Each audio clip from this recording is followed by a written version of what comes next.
Try to imagine a scenario that sounds chilling the moment you hear it. 7 days. Not a single bite of food. No bread, no rice, no sugar, no morning coffee with milk. Just water. And the real question is not, can you endure it? But what your body will do to keep you alive. Because the most frightening part of not eating is not the feeling of hunger, but what happens quietly inside you, in places you cannot feel with willpower alone. In the first few hours, everything feels fairly normal. This is the phase that makes many people underestimate what is coming. Your body draws energy from glycogen, the stored form of glucose in the liver and muscles. You remain alert, you go about your day, you might even think, this isn't as bad as people say. But this is only the opening act.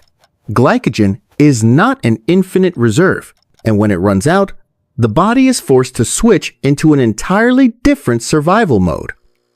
After roughly half a day, blood glucose drops sharply. The brain does not like this. The brain requires a constant supply of energy, and when glucose is no longer sufficient, the body enters ketosis, beginning to burn fat to produce ketones. On paper, this sounds like a win. Fat is being burned. But biology is not as simple as weight loss marketing. Ketones can fuel the brain temporarily, not indefinitely. This is when many people begin to feel very human things: irritability, fatigue, slower thinking, emotional instability. Not because you are weak, but because the brain is adapting under emergency conditions. By the third day, the situation becomes more serious. When fat alone can no longer meet all demands, the body turns to another source: protein. And where does that protein come from? From your own body. Muscle tissue is broken down to release amino acids, which are converted into glucose to feed the brain.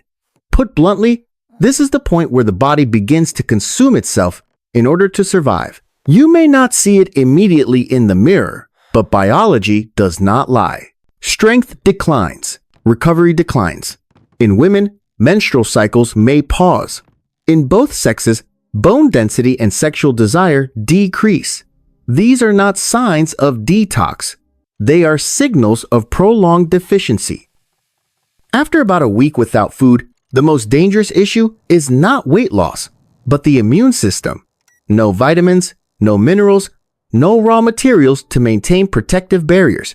The body becomes fragile in the face of infection. Many deaths during prolonged starvation do not come from hunger itself, but from illness after immune collapse. If this state continues for weeks, the risk of heart rhythm disturbances and heart failure rises sharply, as cardiac muscle and even the diaphragm are broken down. At that point, willpower no longer matters. Physiology decides. And here's a critically important point emphasized in the material. This is starvation. Extreme food deprivation. Not fasting for health. These two concepts are often dangerously conflated on social media. Complete food abstinence for many days without medical supervision is not a test of character. It is a biological gamble. That said, the material does not stop at fear. It presents the other side of the coin: controlled water fasting and intermittent fasting. When done correctly, for short periods, and with medical guidance, water fasting may improve insulin sensitivity, lower blood pressure, reduce cholesterol, and help some people reset their relationship with food. But the list of people who should not attempt it is longer than the list of benefits: eating disorders, autoimmune disease, cancer, vascular disease, alcohol dependence, serious underlying conditions. This is not a playground for everyone. One striking example mentioned is a man who fasted for more than 300 days under strict medical supervision, with micronutrient supplementation, electrolyte support, and continuous monitoring. This case is not presented to encourage imitation, but to underscore a single truth. Fasting is only safe within a medically controlled context. Remove that context, and every success story becomes dangerous misinformation. For most people, then, the material points toward a more realistic option: intermittent fasting, Time-restricted eating, or the 5-2 model, allows the body to experience metabolic benefits without pushing it into a full survival state. Lower risk, more sustainable, and most importantly, compatible with real life. There is one very human insight I want you to hold on to at this point. Many people do not actually have an eating problem. They have a belief problem. Either they believe not eating is dangerous, or they believe the longer you fast, the better. Both are wrong in different ways. The body does not need extremes. It needs understanding and context. If you are watching this video and asking yourself, so what should I actually do? The answer is not 7 days. It is how well you understand your own body. Fasting is not about proving strength. It is a biological tool, and it is only useful when you know your limits. I want to hear from you. What surprised you most in this video? The fact that the body breaks down muscle? Or that starvation and fasting are so often confused? Leave a comment. Many people watching have the same questions. They just haven't said them out loud yet. And if this video helped you see fasting with a little more clarity, stay and subscribe. We do not need more trends. We need a better understanding of our own bodies. There is something very few people dare to admit, yet almost everyone has experienced it. We are not afraid of not eating. We are afraid of the feeling that we will be not okay if we don't eat. It is a very modern fear, not the fear of starvation, but the fear of losing control. Afraid of feeling exhausted, afraid the mind won't function properly, afraid of becoming irritable, fragile, exposed, and it is precisely this fear that keeps many people from ever truly listening to their bodies, reacting instead out of habit. In everyday life, eating has become an emotional reset button. Tired eat, sad eat, bored eat, overwhelmed eat. When you temporarily remove that button, emotions do not disappear. They surface more clearly.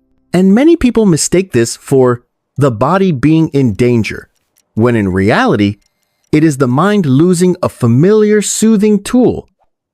Science shows that the human body is remarkably capable of adapting to short-term scarcity. Psychology is different. The mind is accustomed to regularity, to always having something to hold onto. When eating rhythms are disrupted, you begin to hear internal signals more clearly. Tension, anxiety, unease, and instead of asking, "Am I actually hungry?" many people ask only one question: "Can I endure this?" This is where many go wrong. They turn not eating into a battle of willpower. The more uncomfortable it feels, the harder they push. The more tired they become, the more they force themselves. But the body learns nothing from being cornered. It only learns how to defend itself. Stress rises, hormones become dysregulated, and the result is a familiar rebound. Binge eating, intense cravings, followed by self-blame for lacking discipline. Meanwhile, those who have more positive experiences usually do nothing dramatic at all. They do not count days. They do not display achievements. They simply give the body enough space to realize that it is not as fragile as they once believed. Not eating for a period of time does not cause collapse. It slows things down. It creates room for observation. It sharpens the distinction between biological need and emotional reflex. A very practical insight is this. When you stop being obsessed with eating at the right time, you often start eating at the right moment. Not because of iron discipline, but because you understand your signals more clearly. You know when the body genuinely needs replenishment. And when you eat, you do so with more awareness, not out of fear. This resonates especially with people who have tried many methods and still feel exhausted. Exhausted from trying to do it right. Exhausted from the constant sense of never doing enough. In that context, pausing eating is not about forcing weight loss, but about pausing a tense internal dialogue with oneself. And for many, it is the first time they realize that health is not about controlling everything, but about knowing when to loosen the grip. Not eating for a short period does not make you stronger than anyone else. But it can help you understand your relationship with scarcity more clearly, and that understanding often spills into other areas of life. You panic less when things do not go as planned, react less impulsively, feel less need to fill every empty space. The most important thing to hold on to is not how long is too long, but why you are doing this in the first place. Out of curiosity and listening, or out of punishment to understand the body, or to prove something. The body responds very differently to these motivations, even when the outward action looks exactly the same. If you have watched this far, you are probably not looking for a rigid prescription. Perhaps you are simply looking for a perspective that makes the extreme messages out there feel less overwhelming. And if that is the case, you are not alone. Save this video not to challenge yourself, but to remind yourself that understanding your body is always safer than forcing it to prove something. And if any part of this story feels familiar to you, whether it is the fear of hunger, the fear of losing control, or having gone too far before, write it down below, not to debate right or wrong, but simply to know that many others are navigating the same uncertainty.